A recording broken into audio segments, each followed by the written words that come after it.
So, Phil, this was Fenwell field walking this morning, wasn't it? Absolutely. I mean, to me, this is our star find of the day, easily, and probably, you know, one of my favourite finds from all the time teams that we've done. I mean, I just love it. You know what it is? I know what it is. Well, we've had an interesting discussion, haven't we? Absolutely. I mean, I think we're reasonably happy about it now, and I think, I mean, right from the word go, it was what I called a pebble hammer. And I mean, a pebble hammer is pretty much what it says it is. It's a pebble. It's been used as a hammer. Been used as a hammer. Accepting that it's not just any old pebble that's been used as a hammer, because what it has had is an hourglass. This one is snapped in half, so we've got pretty much half of it. It would have been about like that, and in the middle, right in the middle, is this perfect perforation which goes right the way through. Beautiful, isn't and it? Presumably it would have had a wooden handle in there. How do we know that it's been used as a hammer? Because around here it's got this big area of pecking. And I think what they've done is taken a fairly natural pebble that they probably got out of the stream or out of the river, and the first job is to make a hole in it.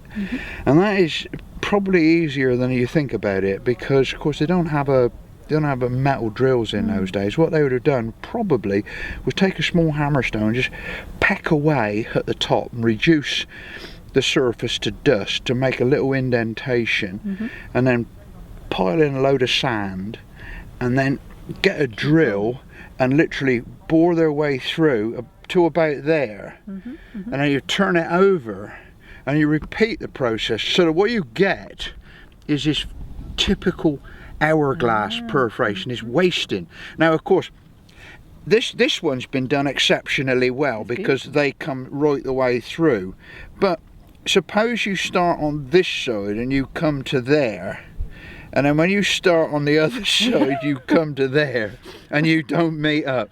That has happened.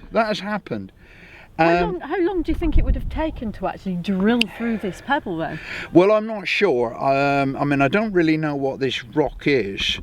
My guess, and it is no more than a guess, might be sort of 8 to 12 hours. Wow. According to how hard the rock is. I mean, that sounds as though it's an incredibly long time, and yet if you know that it's going to take 8 to 12 hours, it's not a bother. You know, it's a bit like going to, I don't know, Edinburgh. How long is it going to take? Well, you know how long it takes here. You might deal with it. You might be able to do it quicker, but you just deal with it because it's not a problem. Now, of course, you turn around and say, oh, well, I'll get a masonry drill and I'll just drill through it. I can do it in 5 minutes or something like that. In those days, they would have known 8 to 12 hours. What about how old it is? This is the interesting thing. Absolutely. And I mean, this was one of the things that's been bothering me. Now, these things do occur with Mesolithic material, and it's more than one occasion, so there's a good chance that some of them are Mesolithic. The nice thing about it, of course, is that on this headland we do have Mesolithic material. It's not out of the grounds of possibility that this is a Mesolithic object and it does belong with a Mesolithic. Wow. It may have been used in the Iron Age, but of course, if it was used in the Iron Age, did it mean that the Iron Age people made it, or whether it was an old object when they used it? Absolutely. And it may well have been that it was maybe hundreds or thousands of years old when they used it. Let's be honest, I mean, it's a beautiful object. It's really lovely, you know, and it doesn't matter whether you're living in the Mesolithic period, the Iron Age, or the 21st century. Something it's just so beautiful. It's not just the function of it, and of course you can see that this is split right down through the middle. When they were pecking away using that, you can imagine the shock waves going up through there. That is going to be the weakest point, and it's going to snap in half. Can you imagine how disappointing that would have been?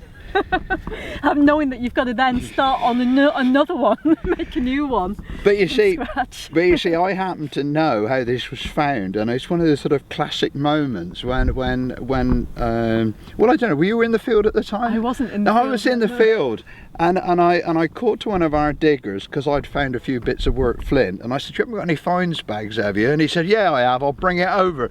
And he just walked across and he said, "Oh, what's this? Look what I found." And I go, "What?" What are the chances of that? You know, it's just one of those great moments.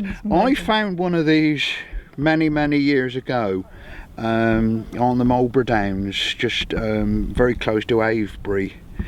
I'd never found one before. I've never found one since.